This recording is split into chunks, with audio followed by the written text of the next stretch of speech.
Welcome to Sharp or Square, presented by Hard Rock Bet. We are part of the Volume Podcast Network. This is the betting show that makes the squares sharper, makes the wise guys pay attention. I am Chad Millman, and I am joined by my BFF, my companion, my compadre, professional bettor, Simon Hunter. Hello, Simon. Chad, how we doing? Dude, too much sports. Too much sports. Impossible. Late at night.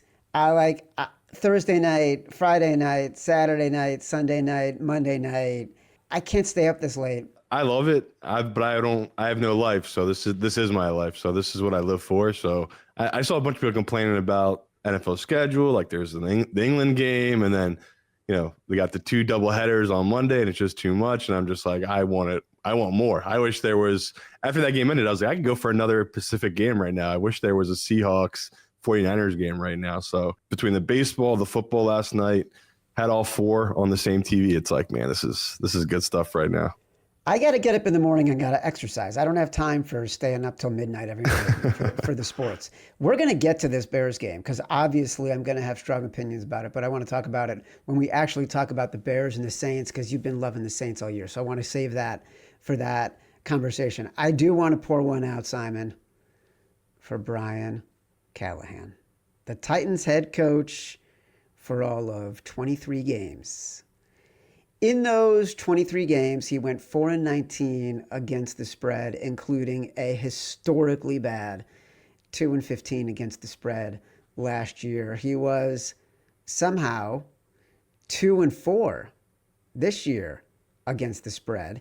They covered their first game of the year against the Broncos at 8.5. We actually bet on them.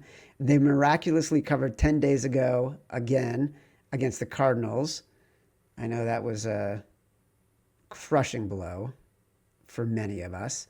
Here's a pop quiz for you, Simon. Are you ready? Yes, sir.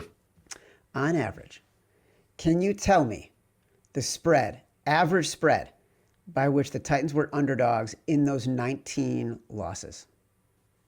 Put it at 6. 3.5.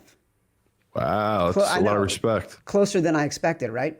Can you tell me, on average, how many points per game the Titans lost those 19 games? 13. Dude, 13.5. That was amazing. During his tenure, Brian Callahan not only was one of the worst coaches in the NFL, and the worst coaches in the NFL in history overall against the spread. He lost against the spread by an average of 10 points per game. That's why everyone kept saying, hey, why don't you just fade the Titans? You're going to make all the money. Because he was losing against the spread by an average of 10 points per game. They almost never made anyone betting against them sweat. They were out of it in nearly every game they played. That's the end of an era. And that's, too bad for us. There you go. Except that one game against the Cardinals where all of survivordom suffered. I know. Brutal. We went 4-1 last week in our 5 favorite picks from the Sunday morning show. We won with the Chiefs, the Panthers, the Steelers, and the Raiders. Should be seeing the graphics. We lost with the Colts. Make sure you check out that Sunday AM show if you want the games that will be our official 5 after we've had a chance to review everything. The Tuesday show is where you will get our official up-to-date record for the year, Simon. We are now 19-11 through 6 weeks. 30 games, 5 games a week against the spread. For 6 weeks, we are 19-11. That's not bad. No, we'll take it. It's a good start. This is our Tuesday show. We're going to review the entire slate. Don't forget, you can get the shows at Sharper Square on YouTube. Subscribe and like the video while you're at it. You can also subscribe to Sharper Square on Apple Pods, Spotify, wherever you get your pods. All right, here we go. Got an Amazon Prime game, Thursday night football, 8:15 p.m. Eastern, already too late for me. There's no way I'm staying up past halftime for this game, but I will have a bet on this game. Did you see, Simon, Mike Tomlin's post-game presser when he was asked about Joe Flacco being traded to the Bengals from the Cleveland Browns? Let's play the clip. To be honest, it was shocking to me. Andrew Berry must be a lot smarter than me or us, because it doesn't make sense to me to trade a quarterback that you think enough of to make your opening day starter to a division opponent that's hurting in that area. All right, look, he's mad, Mike Tomlin. He's really mad. Here are the facts, regardless of how mad he is, and I think this could be why he's mad. Mike Tomlin has a favorite of 5 or more on the road, 19-29. We love a rah-rah Mike Tomlin spot. This ain't it. I'd love to love the Steelers. I don't. I'm not saying we saw enough of the Bengals in a competitive game that they can carry forward. I just think the Bengals are the right side at 5.5. That's fair. Yeah, and like I always say, I basically pulling all night. I work through the night to do all these games, and I skipped this game because I was like, yeah, I was like, what's the point? Like my view of it is, I'm probably going to end up last minute on this Bengals side just because of the number, and like you said, Tomlin as a big favorite on the road, it's never appealing to me. And even now that you just gave that stat, that trend, that's a big deal to me. So, yeah, I was going through the games, obviously yesterday, and as soon as I saw this one, it's like, don't even waste my time. It's like, I'll take a side. I already know I'm going to take the Bengals side. You know, this number feels inflated, like probably should be 4, 3.5, but you never know what you're going to get from Flacco. So it's tough to have a ton of confidence in it, where it's like he did look good in periods with that Bengals team last week against Green Bay, but I don't know. He's not the type of guy I'm going to trust, let alone have us put in the contest. So like I said, I was never going to waste time in this game. I'll end up on the Bengals, but with very, very small amount of confidence. Chad Millman is not afraid to make a pick, Simon. Okay, make one. I did. I made the Bengals the pick. Okay, there we go. Guess what? On Sunday, I don't even know if you'll make it to this game. 9:30 a.m. Eastern, we're going to wake up and we're going to get Trevor Lawrence and the Jacksonville Jaguars in London. I got to say, I hate these London games and I hate the Monday night doubleheaders. I'm with the fans on this. I feel like they are not serving the sports fan. They are not giving us what we want. Then don't watch the Monday night football doubleheaders. It's not for you. I don't watch. There you go. Actually, I don't watch the England games. I think they're boring. Like I end up doing a million other things in that window so I can get ready for the 1 p.m. games. At like 12:45 I check in. I'm like, oh, look what happened in this game. Los Angeles Rams, Jacksonville Jaguars. The lines come down a little bit. It was +3. We talked about it Sunday. You leaned Jags on Sunday. I think the Rams played down to the level of their opponent. They struggled against the Texans in week 1. Had a hard time putting the Titans away in week 2. Take the Eagles to the wire and lose. Take the Colts to the wire and win. Struggle and lose against a depleted Niners team. Struggle against a depleted Ravens team. So should we assume the Jags are good and they're going to be good in this game? Puka is questionable. Not easy at all to recuperate when you got to travel the way they're traveling. You know, stuff swells up on the plane. And I'm shocked this number's already moved. I thought it would hold just because there would be so much Rams love. And it's a weird season where teams are 4-2 and we're trying to pick them apart. And that's just how it is in the NFL. So like the Rams are 4-2. Yeah. Could they easily be 6-0? Agree. They're a team that, is really good. What we say, they have little weaknesses here and there, or bad bounces here and there. And that's football. That's why I love it so much. The whole league is just in terminal, it feels like, right? Like the worst teams, like the Giants, you think they just won a Super Bowl, even though they don't even have a winning record. And the Bills and Eagles fans, the season's over. They're packing up. They're both 4-2. So it's like, it's like that meme of the two pitchers, the guy looking out the window and the guy looking at the mountainside. It's how you perceive it right now. And this Rams team, I think I'm in agreement with you that I just think it's early in the year. They're still a little sloppy enough that this Jags team could get them. Like this is a Jags line. Like at 3, shop around. There's still threes out there. I'd be on the Jaguars here because, like Chad said, these international games are sloppy. They're dumb. A football head like me, I love it on the background. I love it, running around all the sports books Sunday morning. The games are on. People are in the books watching. I don't know. I just love sports, obviously. I just love football so much. So it's a shit show every time, like Chad said. So I'm going to take the Jags, who are used to it. We know the Rams are a better team.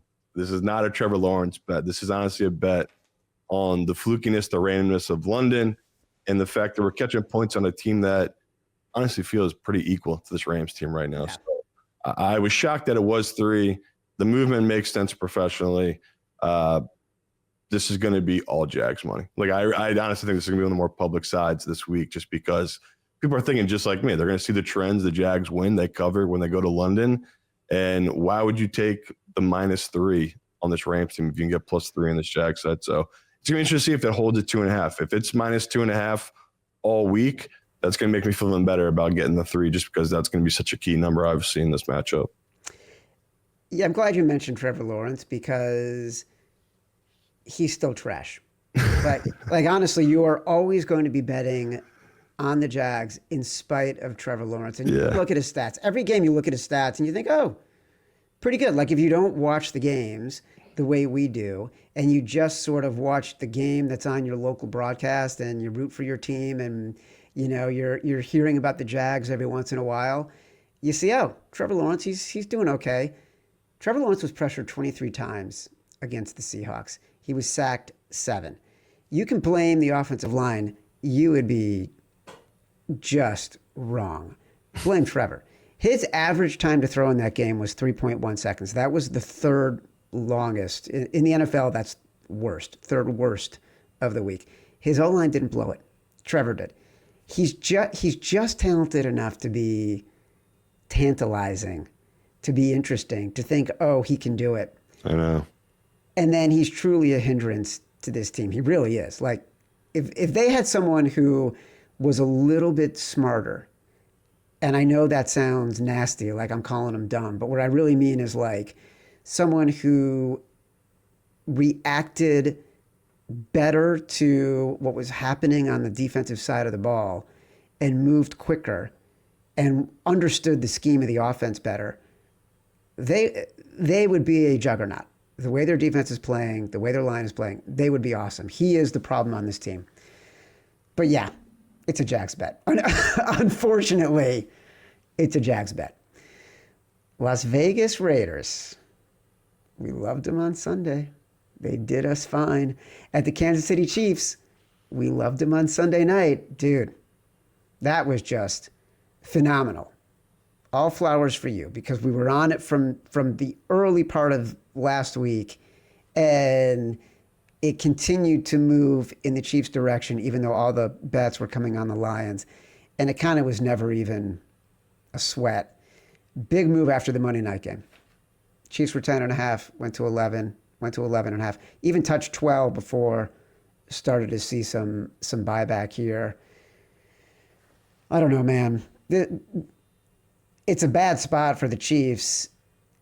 Like, Mahomes is a favorite of more than 3, which he usually is just not going to be a winning bet against the spread. I will tell you, as a double-digit favorite in the division, 5-5. So it's not an auto play on the Raiders like we would think it is. Yeah, and it's tough for me with this Chiefs one, because I'm like so thankful to them now, because that was probably one of my bigger bets of the year, them ATS wise, the Chiefs last weekend. It's always scary, right? That exact spot, betting so heavy on a team against a juggernaut like Detroit is. But we joke all the time. People, they moan, they complain about the Chiefs and their refs in primetime games, especially. You can make money off it, people. You can either complain about it or profit off it. Or you can cash. Right. So you have years and years of evidence, and you are the sucker because every time you're in Detroit on that spot. And it's just, I try to explain to people all the time. It's like, I don't know these things. Old heads know these things. And I'm luckily know these guys who can tell me, like, hey, this is a spot here. There's a lot of signals here, and the trends point to it. So this week, like Chad said, there's no real trends here to favor the Raiders, other than, like, I feel like I take the Raiders in this spot against the Chiefs. And it doesn't matter if it was Derek Carr or whoever. They've some reason they've always played really well against the Chiefs and held up, even when they were bad, like bad defensively, all this stuff. So patient. I'm looking at Hard Rock Live here in New Jersey. Just went to 12. A couple books out there already moved to 12.5. I mean, who's going to be fighting us on this number? The public is going to, like last week. Nobody. Yeah, last week I talked about Green Bay getting them down to 6, 6.5, 5.5. You can do the same with the Chiefs this week. A lot of people are going to be doing that. I will stay away. I will either be on the Raiders at the number, maybe a little on the Raiders money line. Just stinky game here where the Raiders can easily get rolled. We all know that. They also can just have a meltdown type of game where the Chiefs are getting Rice back. The vibes couldn't be higher. This is, I think, a 1 p.m. start. So that's 10 a.m.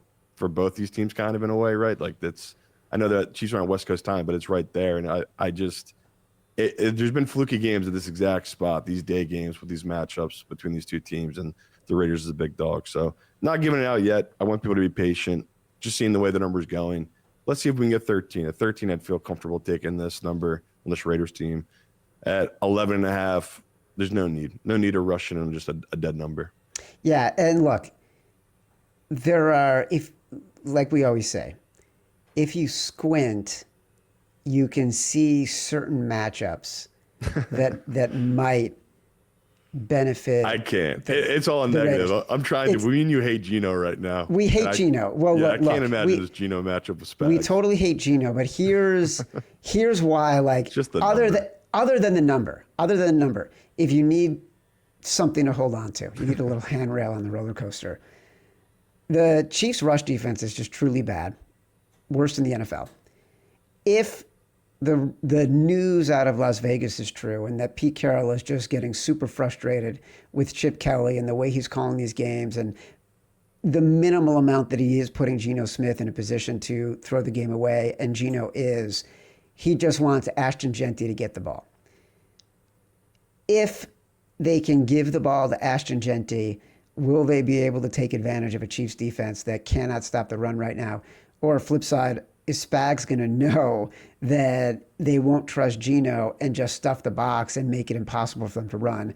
That's sort of where it gets tricky and a little bit of a chess match. And we talk all the time, the Max Crosby effect. This is totally the dream matchup for him. He's either got a backup tackle or a rookie tackle who's banged up. So Max, every time we bet the Raiders, we talk about it, but it really is the Max Crosby effect. He wins. He's been winning us bets on this Raiders team, honestly. Yeah. Geno's been trying to lose it for us. So he's just an absolute game wrecker, game changer. And this is another favorable matchup for him against an offensive line that wasn't exposed against Detroit and Hutchinson. But you saw there were chances there. It's just Mahomes is getting the ball out of his hands in 2 seconds. Yep, totally true. And this is one of those backdoor games where either Geno is going to win it because the back door is going to just barge through that back door. I'm praying for a 12-9 game. Or the back door is open and Geno's going to let them walk right in because he's going to throw a pick six when they're down by like 10 with 3 minutes left. Do you know what I mean? Wish I could have more confidence in this one because it's an insane number, but it's a crazy number. Watching Geno's film, it's so brutal right now. But it's terrible. It's truly terrible. I can't believe I'm doing this. Miami at Cleveland. Cleveland minus 2.5. It jumped from 1.5 to 2.5 while we were talking on Sunday. It totally makes sense. This is a Browns game. We said on Sunday, there are certain spots you're going to bet on the Browns. The number one factor is when this defense is at home. We have, in theory, at least the more confident coach. We have the much, much better defense. We have a Miami defense that is bottom 10 in Miami offense, that is bottom 10 in sack percentage, bottom 10 in sacks allowed, a rush defense that is as bad as Kansas City's in the most superficial metrics and the advanced metrics. It's like they go out of their way not to stop the run, Simon. the sooner that it's like they're saying the sooner they don't stop the run, the sooner Mike McDaniel is going to get fired. There's no violence. They are the pacifists of defenses. The Cleveland Browns -2.5 for Chad's choice. Chad's choice. Well, Chad, everyone has a choice to make in life, and you've made yours. And it's the Cleveland Browns. And what are we going to do? No, I will tell you, I had 3 games that came down to Chad's choice. Chad's choice. I will tell you the other ones. I can't wait. But one of them, it just might be on too late for me, and I can't abide by that. So it came down to this and another game. And in the end, I just decided, I was doing the research yesterday. I'm like, I can't believe this is the game, but it is. I'll take it. I'm on it with you. The pros are on it too. We're seeing a couple of books already pop at 3. So definitely grab it while you can. I mean, unfortunately, it is -120, but I think it's worth paying that for this line at -2.5. And it's a tricky spot and a number that I think reflects a lot where it's like the pros get and they see it. The general public won't. I think the majority of them will come in on Miami because, like you just said, it's a Browns team that just looked very putrid these last couple of weeks. Many are calling for Shedeur to get his time. Like, what has Dylan Gabriel done to deserve these continuous starts? And this is the Stefanski. He don't win this with this kid. How does ownership not make a change, right? I mean, how many chances can you give this guy? I know they've gave him leeway because it wasn't his. Watson was not his. That was not on him. But what he's doing right now with Shedeur and Gabriel, it's bizarre world. Like if you openly moved Flacco, you're admitting you're punting on the season. If Gabriel's not doing it, especially in this matchup against this defense, you have to make a QB change. So I agree with it. I like that how desperate this Browns team is going to be. Defensively, this is a great spot. Like you said, I think offensively with Gabriel, this has to be the spot for him to show up. This is a bad secondary. Yeah. I mean, we've talked all year about it. I didn't envision their D-line being as bad as it's been. This Miami team, they've been putrid as well. So come on, you have to be able to move the ball here. You got a running back that can run it. You need a quarterback that can push it downfield with Judy, Tillman. They have pieces that can move it downfield with us. So I like this play, Chad. It's really too about the number. Like I just said, hopefully people can hear this and get this -2.5. To me, that's why I think it's the right choice for you here. It's a good pick here on Tuesday. So I guess what I don't understand is I don't really blame Stefanski for these moves. Like, they got rid of Baker. That wasn't his idea. They traded for Deshaun. That wasn't his idea. They've now gone all in on Flacco. That's not his fault. Like, Mike Tomlin called out Andrew Berry. Why is it like Stefanski has done the best he can do with a terrible situation, and he keeps getting quarterbacks who are not close to replacement level.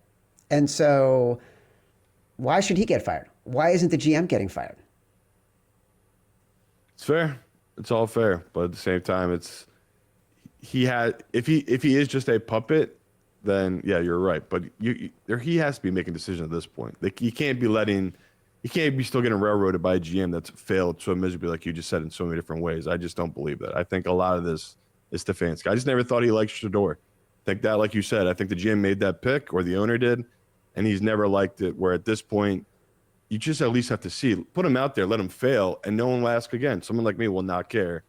I just think Shedeur's a gamer, and it's like right now, Dylan Gabriel at 5'11", not athletic, doesn't have a big arm.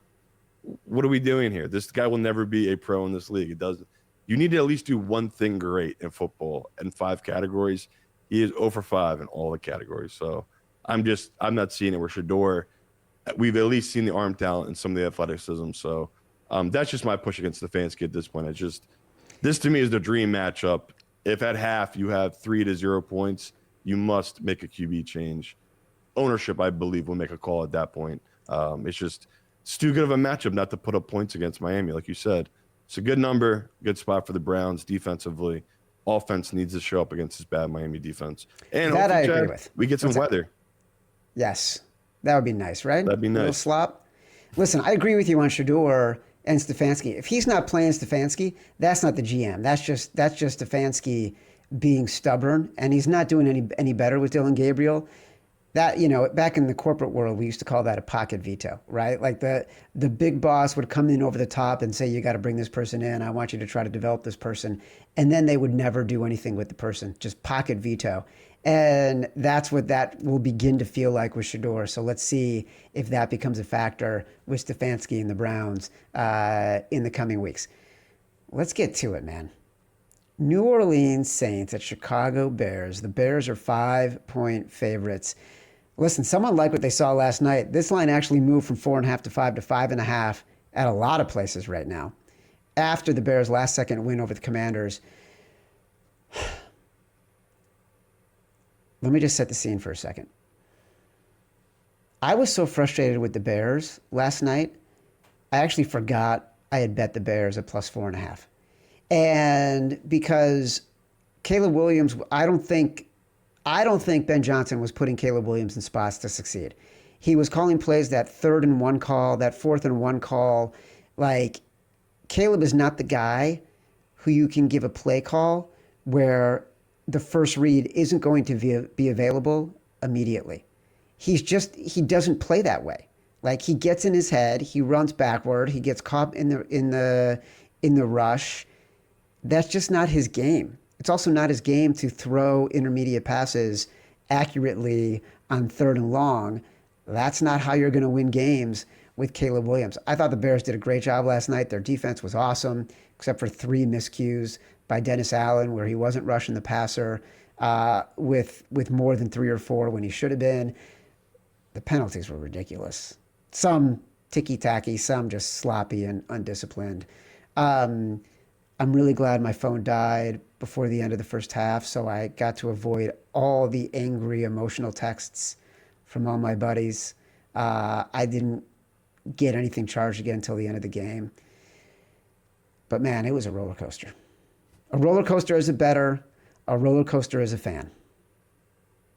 Yeah, you're too tough. You should be elated how good your team is. The fact that you're 3-2, I mean, is insane. You should not be 3-2. Your minus 15-point differential has to be the first team in NFL history to win back-to-back road games 25-24. Just bizarro world type of stat that is. I don't know. You're just not a good team, but you have a good coach, a quarterback that can make plays, and you're getting bounces going your way. So I'd be really excited as a Bears team. Like, I see the path. I see the future. There's going to be a lot of growing pains. Like I said, Caleb's learning a new offense, a very complex offense. This is year 1. This is a 5-year plan. So you just want wins. You want to see a guy that can win. Like, Justin Fields cannot win. Justin Fields is never going to win these games you guys have been winning. That's why you got a guy like Caleb Williams who doesn't have those scars, those wounds. He can win these games and not overthink it. Even if he's not doing much, like that Swift at the end there, that was really why I love your head coach, where it's like he knows his run blocking scheme. He saved a couple plays they knew was going to work against Washington, and it did. And they got those first where it's like, sure, did you guys get lucky in the fumble? Yes. Like, if someone that had the money line on this Bears team, I saw it dead 1,000 miles away, where it's like, oh, this is going to land on 5. The professionals were right for hammering this in the 4.5. Because like we said, we didn't understand the movement. They got unlucky. We got lucky. The bounces went our way. That's why we love betting. That's the best, betting these ugly dogs. Got away with one for sure in that Bears game. So I get your hesitation on them, but right now they're overvalued. But like we said, they're a team that knows how to win right now, playing against a team that doesn't know how to win and a quarterback that doesn't know how to win. So 5.5, obviously I'm going to be on the Saints. Am I going to be as big into them as I was last week? No, this is just playing the number against what I think is an overvalued Bears team. But the Bears, with the way your guys' defense is, especially against the run, who are you to be catching minus 5.5 against anybody, let alone a team that can run the ball like the Saints can? So just a bad number, feels like. And yeah, like you said, the early movement was on the Bears, professional when he's with the Bears. So that's why I'm just going to wait this one out. I'll take a position on the Saints in case it goes down for 5.5, but no, not a real big bet yet for me on this one. I can't believe the line movement, to be honest with you. All right, we're going to go from an ascendant team that makes their fan base proud, except for me, to a championship caliber team that is frustrating their fan base to no end, and maybe the single biggest cause for Simon Hunter's depression. Philadelphia at Minnesota. Minnesota is a 2.5-point underdog. No, it's all Phillies. I've never been happier in life, honestly. Life has truly never been better. I wish I cared more about the Eagles. Like, I tried to have Giants fans texting me after that game, because literally every guy I worked with on Jersey Shore, the TV show, they were Giants fans. They were all from Seaside Heights, Seaside Park, all North Jersey guys. And I literally couldn't stop thanking them. I said, "You guys watch that Saquon doc? Like, I really can't thank you enough for giving us Saquon Barkley. Greatest season potentially of my life. Guy set the all-time record, 2,500 rushing yards or all-purpose yards, and we got a Super Bowl." So I think I'm still just numb to it, where it's like, yeah, I want the Eagles to be better. They're 4-2 at top of the division. It's Eagles fans we're spoiled. So, like, yeah, Howie's made bad decisions. We got guys retiring right now. It's all negative on this Eagles team. So my Simon Says bet this week is the Minnesota Vikings plus 2.5. It's Simon Says, presented by Hard Rock Bet. Thank you, Hard Rock. Yeah, it's a line that I think is going to be moving. I think this is going to come down. Could easily see it get down to 1.5. Eagles have a ton of injuries that are unknown right now. So Jalen Carter would be a big deal. I think he's going to play. I don't think Quinyon Mitchell's going to play, which that to me is the biggest deal. Like, KOC is a genius at attacking teams' weaknesses. He was already excited about the number 2 corner of the Eagles. Now he can be excited about the number 1 and number 2. I mean, we'll see what they do about Cooper DeJean, but, like, as much as I love the kid, him one-on-one with Jefferson or Addison, that's not where you want Cooper DeJean playing. You want him as the second guy coming down or the guy covering the middle of the field, not the guy on the outside against 2 speedsters. So it's a bad matchup, bad number.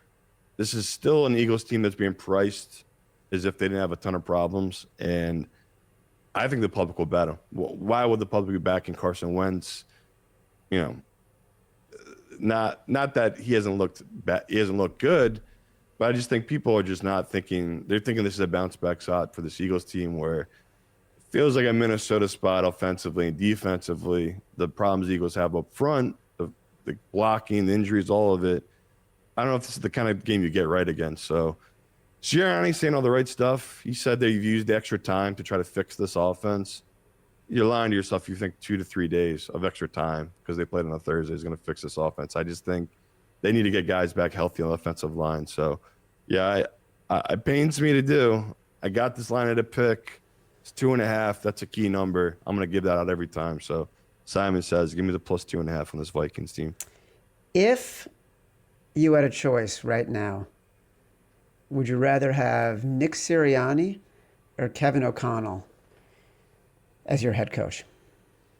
I can't turn my back on a guy that gave me a Super Bowl ring. I'm telling you, Chad, you'll see. You'll get one, not that's in the 1980s. It's the high of highs. It's like, I wish I was more upset about this Eagles season, but it's like, I'm still living in the past. I'm not going to lie. Like, I watched that Saquon doc, and then I literally rewatched the 30-minute Super Bowl little mini version. So it's like, Sirianni did it. I got to give the guy credit. I hated him, thought he was an idiot, a buffoon.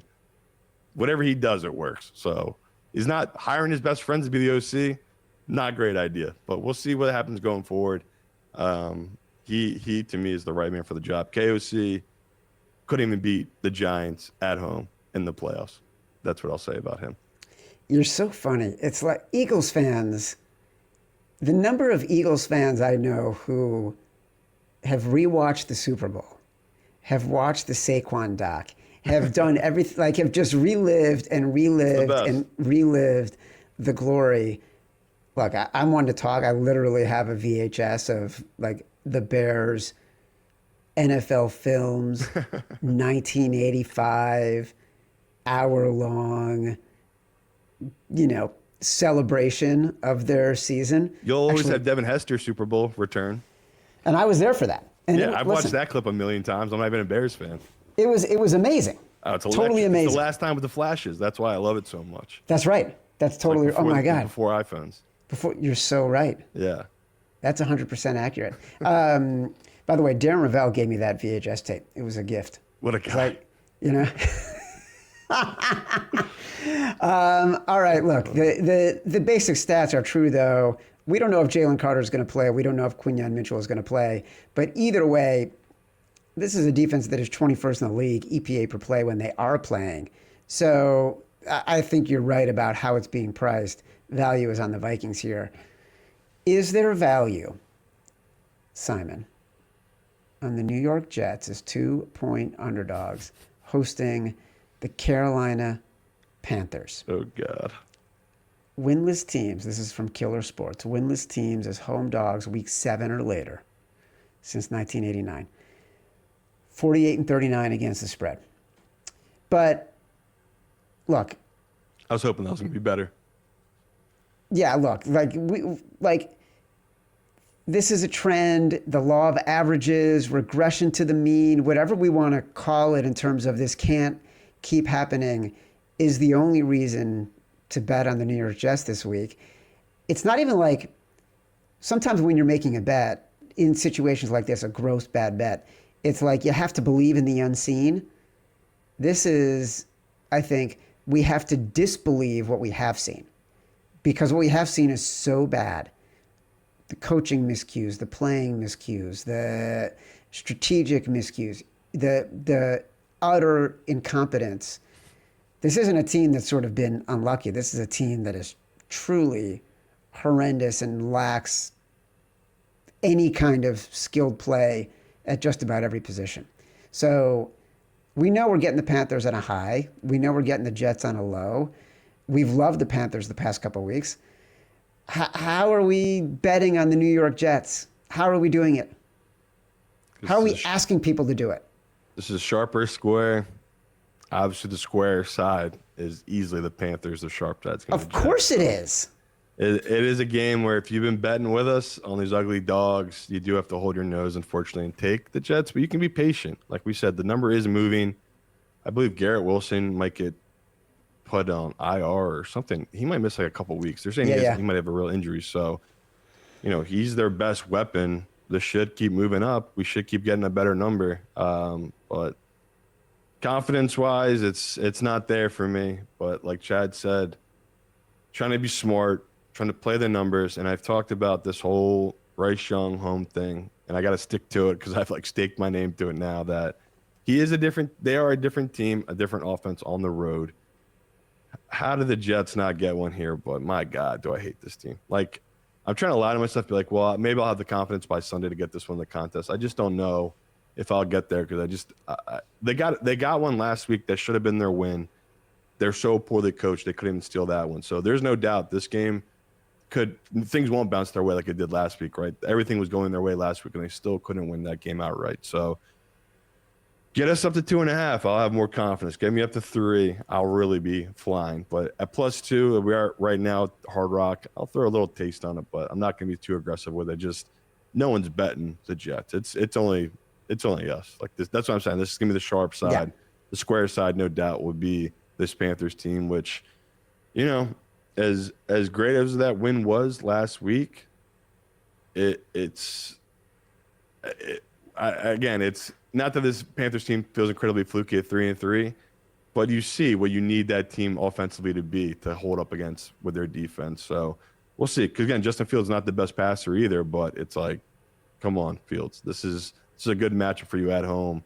You got to show up here, especially after you laid such a huge egg last week. So yeah, it's a gross one. And the more I talk about it, the more sick I get thinking about taking this Jet side, but you got to do it. Everyone on the Jets looks disoriented. Oh, my God, yeah. That's how we're going to be on Sunday if we bet this game. They're making Aaron Rodgers look good. There's a clip flying around now, Rodgers on the Pat McAfee show, after the fact, and being like, why'd you guys even fly me out here if you're just going to tell me you're going a different direction in, a minute conversation? Just how weird his whole interaction was with Aaron Glenn. The guy was kind of a cocky asshole to a guy like Rodgers. Just very bizarre, the whole thing. So just a train wreck, and we're betting it. We're leaning into it. This is what we do. Today's show is brought to you by our new presenting sponsor, Hard Rock Bet. The pennant's on the line, the lights are brighter, the pressure's higher, and one swing can change everything. You can be part of every pitch, every moment on Hard Rock Bet. New customers can place a $5 bet, and if it hits, you get not only your winnings, but also $150 in extra bonus bets. Plus, every day this week on Hard Rock Bet, you can get a profit boost for a postseason baseball parlay. There's new promos every day. Boost your same game parlay or SGP Max so your bet pays extra winnings. Here's a baseball parlay I like in the game coming up. Toronto run line, Toronto team total over, and George Springer did a home run. No matter what you like to bet, there's new promos every day. So if you're listening to this later, there's no bad day to download the Hard Rock Bet app and make your first deposit. New England is visiting the Tennessee Titans with their new coach, interim coach Mike McCoy, formerly of the San Diego Chargers in the mid-teens. The Tennessee Titans are 7-point underdogs. I think on Sunday night, this game was at 6.5, and you and I were both pretty excited about the Patriots just because of Vrabel. We thought this was a Vrabel game. Obviously, a revenge game for Vrabel, who no longer gets to coach against the guy who took his place less than 23 games ago. But I think the coaching change actually changes everything, because we do have the dead cat bounce in effect, which for those who don't know, it's getting that team that's pretty much dead, but gets a little bit of a bounce when they get a new coach. Can it overtake the revenge spot? Is the dead cat bounce effect stronger than the revenge spot effect? Simon. I hate it. Yeah, because you're right. I was legit excited to be on the Patriots the second week, and I was at the point where I was like, even if it was minus 7.5, I'd still try to dig in and take this game, because this is the type of game where Vrabel will never let off the gas. If he finds any type of advantage, if his Drake May is cruising, or they find a running game, which they haven't had all year, he will punish this Tennessee team and that ownership. Now, Chad just nailed it. Like, Tennessee, you expect the spot for them to bounce back here. So I don't know what to do. I know it's obviously the sharp side is going to be Tennessee. 100%. It's a Tennessee. To me, it's a Tennessee play or nothing. I'm going to give you one. I'm going to give you a stat here, okay? Other than the dead cat bounce, teams playing their third straight road game, coming off a win and a cover, like the New England Patriots, 34% against the spread since 1989. Right. And they got a big number to cover. 7 is just a big number. And it's 2 straight highly emotional last-minute wins. Like, it wasn't like they rolled and it was easy in both games. It was very intense, high-pressure, high-leverage situations. That's a great stat. The 4-letter word company is the only book right now with a 7.5. You got to grab that if you can, right? Yeah. You got to grab Tennessee plus 7.5 if you can, but man, just like the Jets, Chad's nailing it, where it's like, this is sickening, but we got to do it.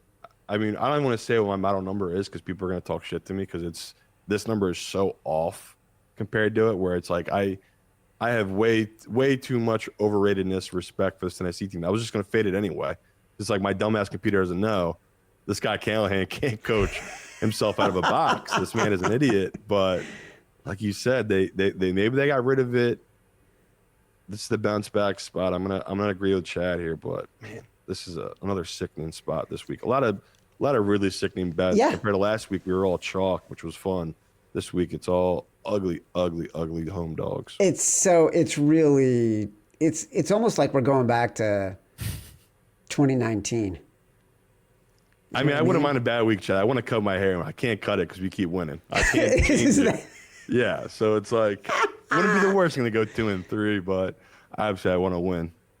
You know, it's funny. Last night, my phone died in the middle of that Bears game, and I finally had enough juice. You know, I didn't feel like going to get my computer or anything. I finally had enough juice to start texting again at the end, but there were 100 text messages with my friends about the Bears, and I didn't want to start jumping back in because I didn't want to jinx it. because they were driving right when I got some juice back. I'm like, I'm not jumping in until this is over. It's killing me. I want to engage. I want to talk. I want to be excited. I'm just going to ignore it because I don't want to be the one that fucked this up, because it could have been. So I agree. I don't think you can ever get your hair cut again, because I think we just got to keep winning. If we keep winning. Indianapolis at the Los Angeles Chargers. The Chargers are 1.5-point favorites. You liked the Chargers on Sunday when it was 1. It's moved in that direction. Like, I don't have a strong opinion on this game. I think, if anything, it's just the Colts are overrated right now, so that's why you're getting value on the Chargers. Yep. We're not seeing anything in the Chargers that we like. Their offensive line is just terrible. Their defense is struggling. Everything about them looks like they are a mediocre team, and the Colts look great. So it's another one. We're just playing a number here. I don't have a ton to say on this game, to be honest. Like, it's not a game I'm targeting. Oh my God, you'll come around on it. This was almost Simon Says. Seriously. Almost Simon Says. Yeah, like early in the week, but this is going to be the bigger, sharper square game where the public is going to be all over this Colts team for good reason. We love the Colts too.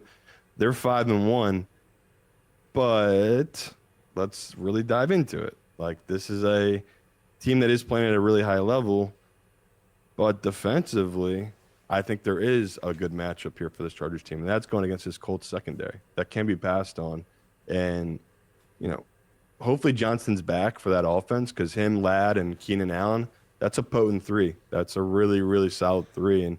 And, Vidal, a no-name, a guy they cut, the Chargers brought back to be the running back against Miami, looked good. Looked fresh, good legs, running the ball. Obviously, Colts' run defense is better than Miami's run defense, but at least there is someone to turn to and hand the ball off to that can push the ball. Where I'm not trying to shit on Hampton, but there was weeks there where he would just run to the back of his guys in the line. He just looked like a rookie trying to find his feet out there, where I doesn't feel the same. But it really is just about this Colts defense that I just don't trust them. I think this is a good match for this Chargers team, and you're asking a lot of Daniel Jones. You're asking him to keep being an above-average quarterback, and we're into week 7 here. So through all these weeks, like I said, he didn't play that great last week. Someone posted some crazy film. He was like 9 for 9 against the pressure. Like, just out of this world, really, really well, playing really high level right now, Daniel Jones. So that's why I'm not making it. Simon Says I'm not banging the table here yet, but I can just tell you from talking to pros early in this week, this is going to be a pro side, this Chargers side. Colts are due for a letdown. Like, they're 5-1, could easily be 6-0. We've talked about that Rams game, how fluky the game that was. This is just the way the NFL is, right? Like, you're not going 15-1. Like, a good year for this Colts team would be 11-5. Like, they're going to drop some here. So this just feels like a spot with the Chargers that, especially someone that lost a ton of money betting them last week. I don't really want to be on the Chargers either. I like their defense, their offense. Like you said, there's still a bunch of questions, but my model has it at -3. It's still -1, -1.5 in most books. I'm going to grab that because I know the pros will bet it up to 2.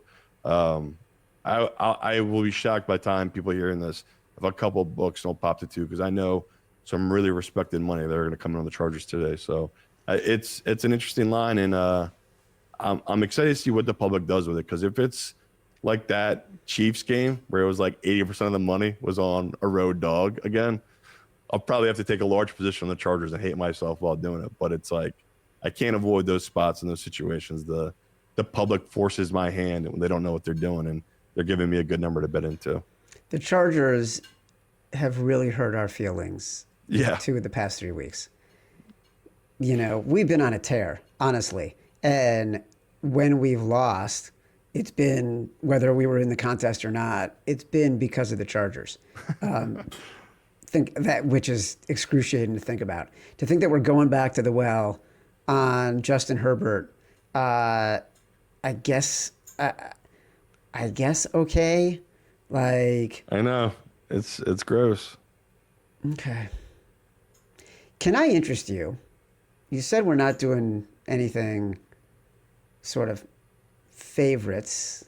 Chargers a little bit. I'd like to interest you in the Denver Broncos, who have the visiting New York Giants, and the Broncos are 7-point home favorites. And believe it or not, I think they're undervalued. I like the Broncos here. I like playing favorites that are defined as good teams, which the Broncos are. They got a winning record through 6 weeks. They barely won last week. They're going against a team that just won big. That is a historically winning proposition. And I think any sort of advantages we think the Giants have, whether it's Jackson Dart and his mobility or Cam Scattaboo and his dynamic nature, I think a lot of the excitement that the Giants have shown, that people have been enthusiastic about.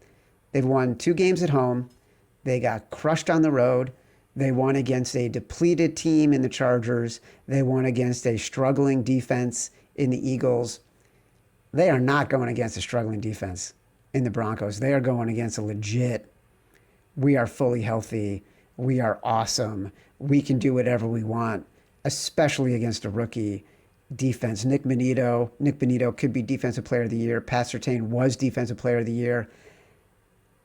I wanted to find a way to not back a 7-point home favorite with Bo Nix as the quarterback. Couldn't do it. It's the Broncos.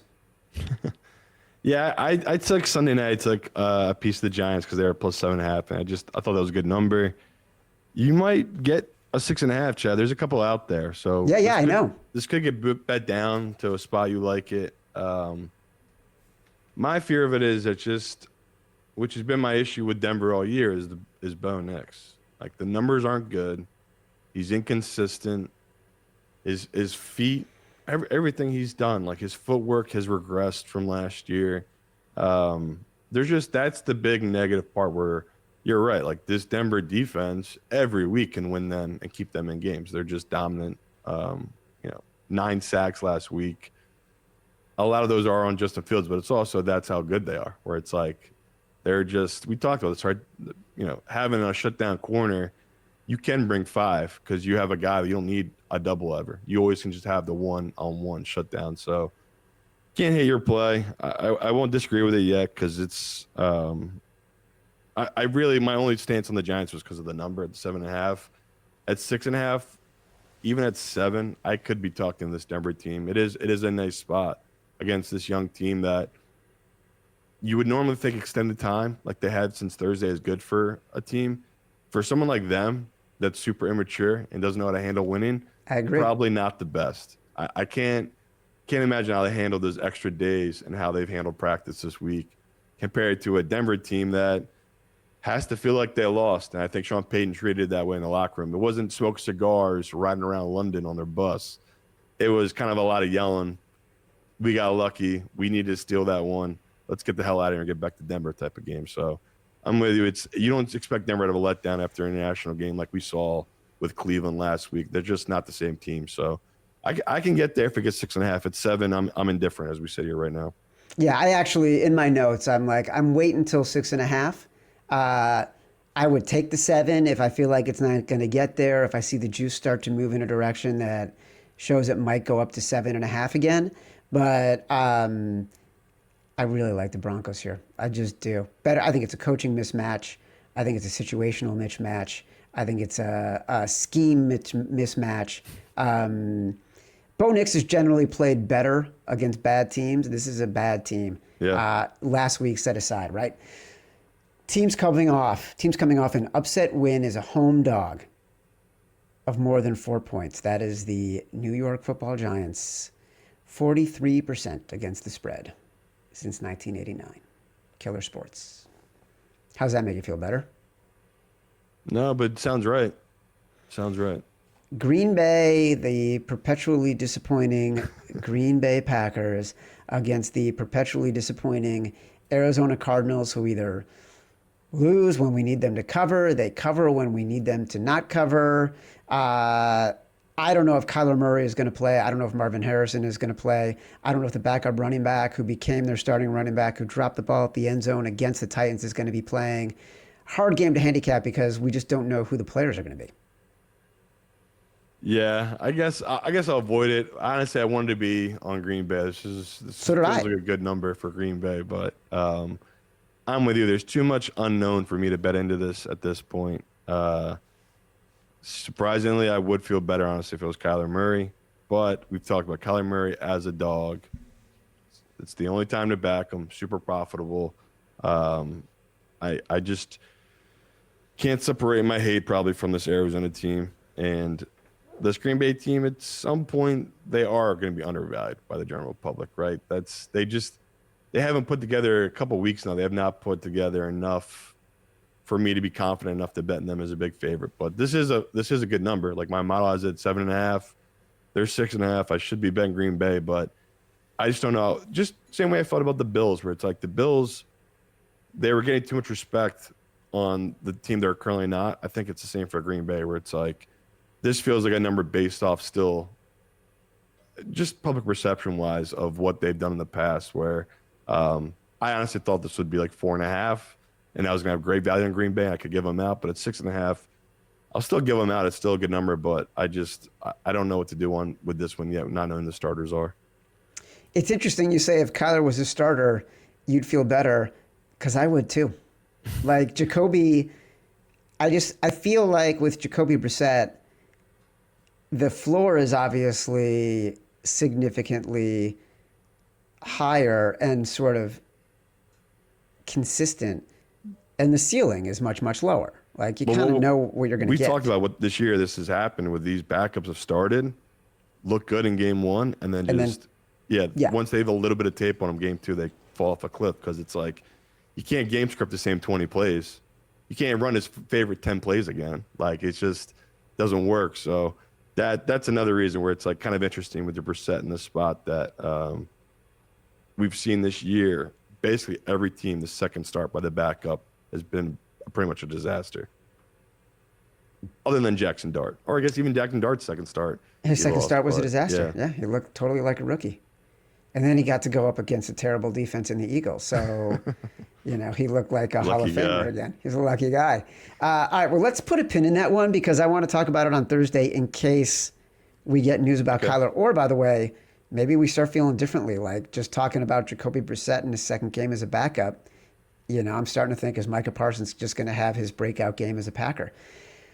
Washington at Dallas. Dallas is a 2-point underdog. There's actually a book out there that has Dallas at 1.5 if you're interested in the Commanders. So go shop around. And I get the number here. The Commanders showed a lot of flaws last night. Against better teams than the Bears, they would have been blown out. Wouldn't have been a question at all. So to me, I think you can just narrow down the difference between last week and this week to better quarterbacks. Dak is playing like an MVP. He just is. He's playing like one of the best quarterbacks in the league. And if he had a defense that was remotely complimentary, the Dallas Cowboys would possibly be the odds-on favorite to win this division right now.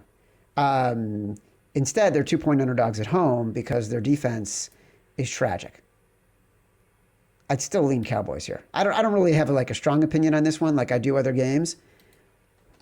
But Cowboys is a dog. I'm going to like Dak 57% at home.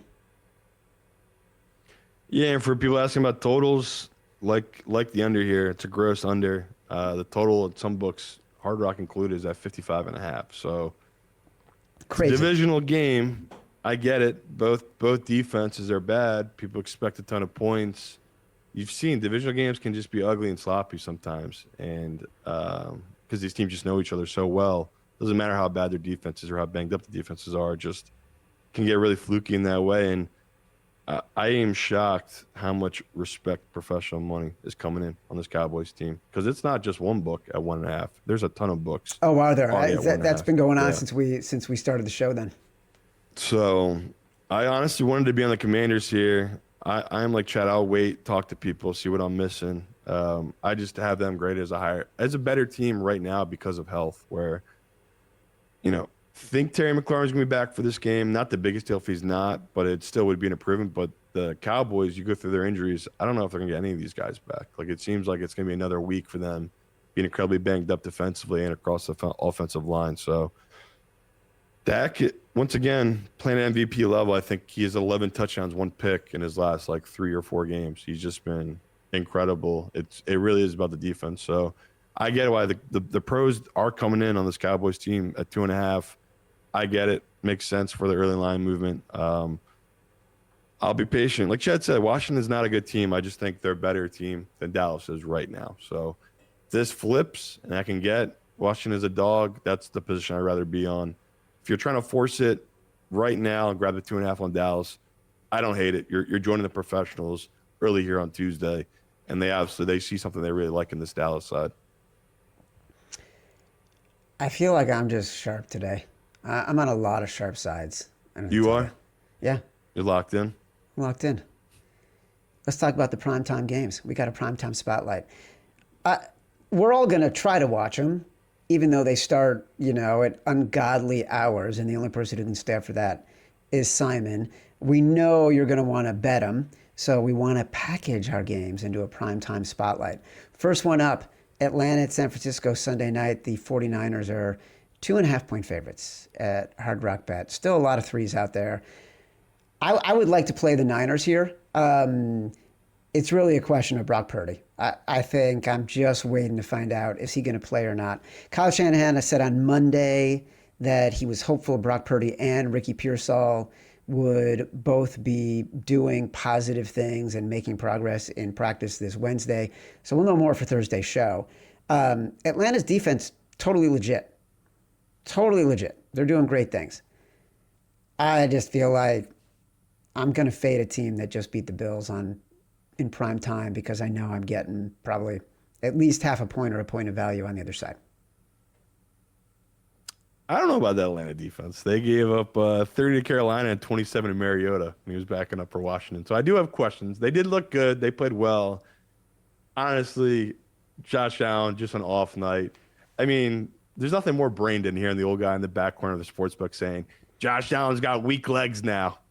Too much sex being married. It's like, dude, what are you talking about, man? What are you talking about? He just had an off night. That was a disaster from the get-go. So I don't know what to do with Atlanta. I can't get a read on them. I'm like you. I was like initially, don't we just back the 49ers here, especially now that it's moved to 2.5. This was 3. It's now 2.5. That's yes. I feel like that's where we're supposed to be. And I'm a sucker if I go the other way and I take Atlanta. But I don't know. It's like you just said, Atlanta's offense is clicking. Their defense, as bad as they can be, they had moments in that game where they looked really competitive. But yeah, everything in my body is just telling me 49ers is probably the right side here. But once again, this is life without Fred Warner. What is this going to be like, Chad? Wow, that's a great point. I totally forgot Fred that. now and Bosa. Yep. Am I, my model, not accounting enough for? You can survive the Bosa loss. You cannot survive losing Fred Warner. I mean, now you're going against arguably the best running back in football, and Bijan Robinson. It's like disaster, disaster, disaster. It's just I feel so bad for him. So I'm trying to find reasons to back this 49ers. I think I'm slowly talking myself into this Atlanta side, and that maybe the value isn't caught up yet to the decimation of all these injuries. And even if Purdy does come back, and Ricky Parcells does come back, and Kittle does come back, that's going to be a huge improvement to their offense. What do they have left defensively? They've lost arguably the best player, most important player in all of football to a defense that couldn't have lost him. So maybe we'll be lucky and I can avoid this one, but something tells me I'm not going to be able to avoid it, and I'm grabbing the 2.5 probably when we get off this call on this Atlanta team. Oh, man, you nailed it. I totally forgot about Fred Warner. I was so focused on Brock Purdy. The Niners, I mean, obviously they'll be able to clean up some of this during practice this week, but they lost that game arguably because of communication issues when Fred Warner went out. Like there was at least one touchdown and multiple plays that did not get covered because they were not communicating, and the guys who were sort of in new positions, no disrespect to them, just didn't know what they were supposed to do and got confused by the motion. So that's tough. Man, I wanted to back the Niners. I know. I hate the Falcons. I hate the number. I just don't think it's like I think Bijan is great. I'm a little bit down on Penix. Like he is too often getting caught up when his first guy isn't open. This is rookie year, though. I told you that coming in the year. He hit 3 games last year. Totally, but I feel like they're getting graded a little too high because of how good their rush game is, and because Bijan, the rest of the world is catching up to what a lot of professional bettors have known for a while, that Bijan is legit top 3 player in the NFL with what he can do. And last night he was spectacular, but I worry that they're still overrated. That's fair. This Monday night doubleheader, I'm just so fucking mad about it. I just really am. Tampa Bay at Detroit. Detroit -4.5. It's the game 1 of the doubleheader. I'm very excited to hear your opinion on this game as the true blue Baker backer that you've been against the odds, against the professional betting community, against everything that is sane and holy. You have been backing Baker week after week after week and been rewarded for your loyalty. 4.5, the numbers move from 5.5. This is a Detroit spot, if there ever was one, in a vacuum. And I'll explain what I mean, but before I get any further, I just want to hear your opinion. Yeah, I talked a little Sunday night that I saw the line. I was like, oh my God, I'm going to have to back Detroit, aren't I? And surprisingly, the only real bet I made is the under in this game. Total, I think, was 53.5, and it's come down to 53. Still like that under. This really is about, this has to catch up to Tampa. Now, if Mike Evans comes back, that is a big deal for that offense, because that's just something, even if he doesn't stretch the field like he used to, that's a guy in the red zone that just, against these young corners, backup corners that this Detroit team will have, he will win one-on-ones, and Baker will give him multiple chances to win that one-on-one. He knows where his money is made. So that, to me, is a big thing if he comes back. I think he is, because the early line movement has been towards this Bucs team. It's gone. He is expected to come back. He definitely is coming. Yeah. It's down to 4.5 now. So, Detroit's got injuries. They got guys getting suspended. You expect Man Campbell, historically bounce back game against a Baker team that, this is technically a Baker line. This is gritty Baker, usually covers back towards this number.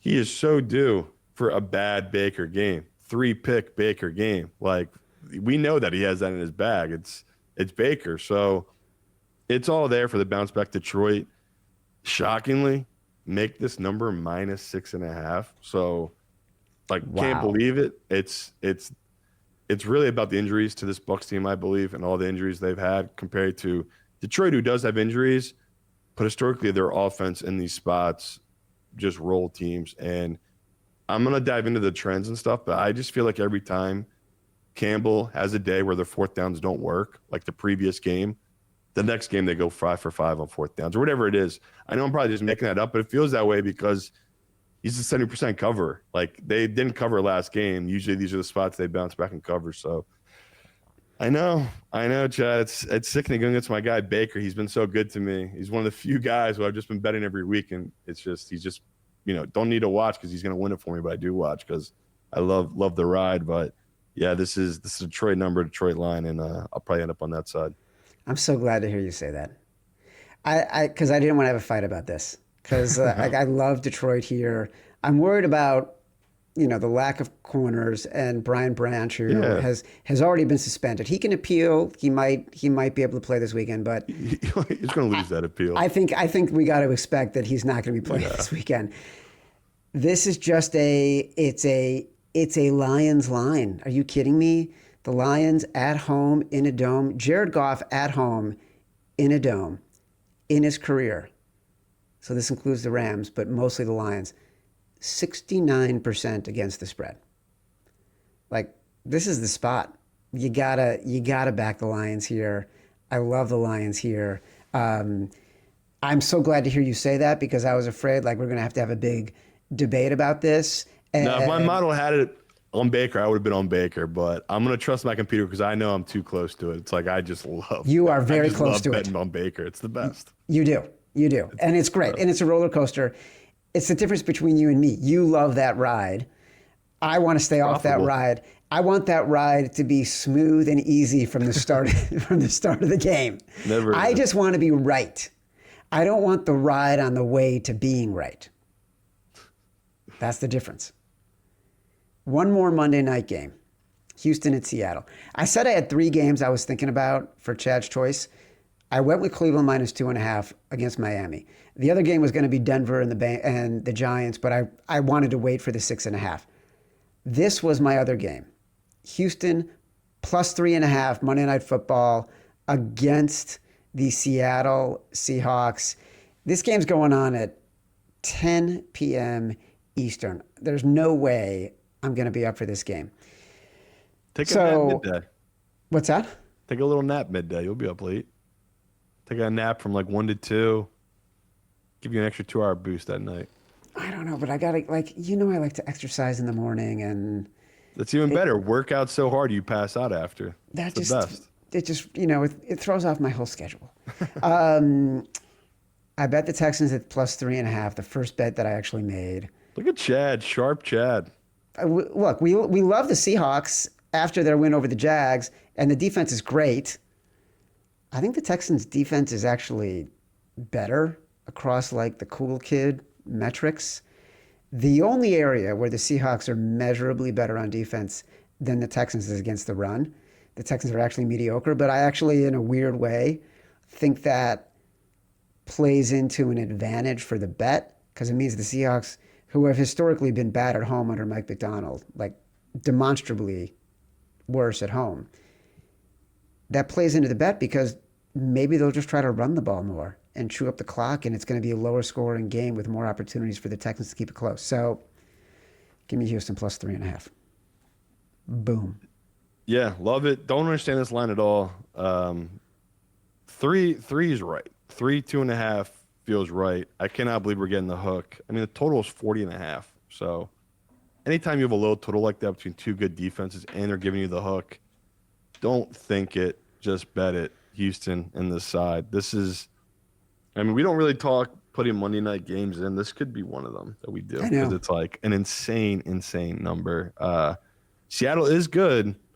Are they 3.5 points better at home than this Houston team? No chance. And I just looking right now at the early money, it is all Seattle. So you might be able to get 3.5 later in the week. It might hold there just because it's so much Seattle money right now. But have to think respected professional money will come in, take a large position on this Houston side. It's just all the trends. Everyone's going to have the numbers Chad just talked about. They're just not the same team. Seattle at home.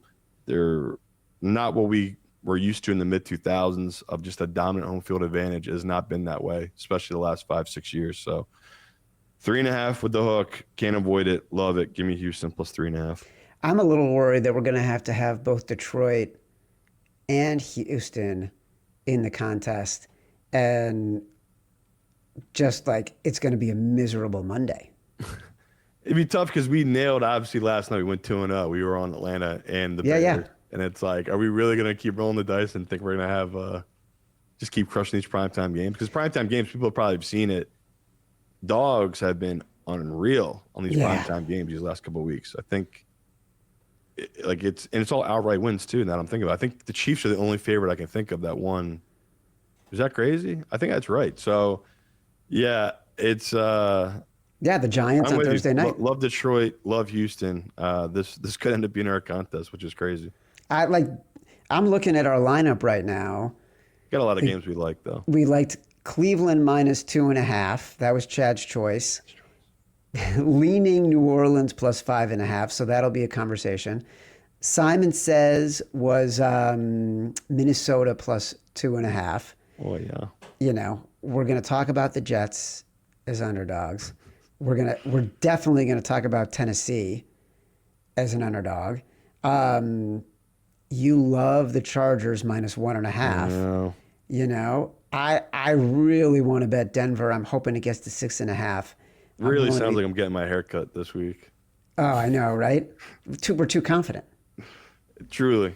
I love a lot Denver- of these games, which last week I knew it was going to be a good week because I was like disgusted with the games. But that's Hated every game last week. Like I felt like if I can get out with a winning week, I will be thrilled. And I pressed bet. With every bet, I had zero confidence. I'm like, that's a loser. That's a loser. It's like Now you're giving seeing away the board well, my friend. giving away every bit of the money that we made this year. You know, like we're going to pay attention to Atlanta. We love Detroit. We love Houston. Like we got 7 or 8 games that I'd feel good putting in the contest right now, and a mix of favorites and underdogs. Can't wait. This has been Sharper Square, part of the Volume Podcast Network. We will be back on Thursday with these games I just discussed that we are zeroing in on. We'll have our Sharp versus Square head-to-head battle, our brass balls. Some good candidates. Good candidates for that one. Download us from Spotify, Apple Pods, wherever you get your pods. Rate, review, subscribe, leave 5 stars, say whatever you want. Feedback is a gift. Till next time, love you.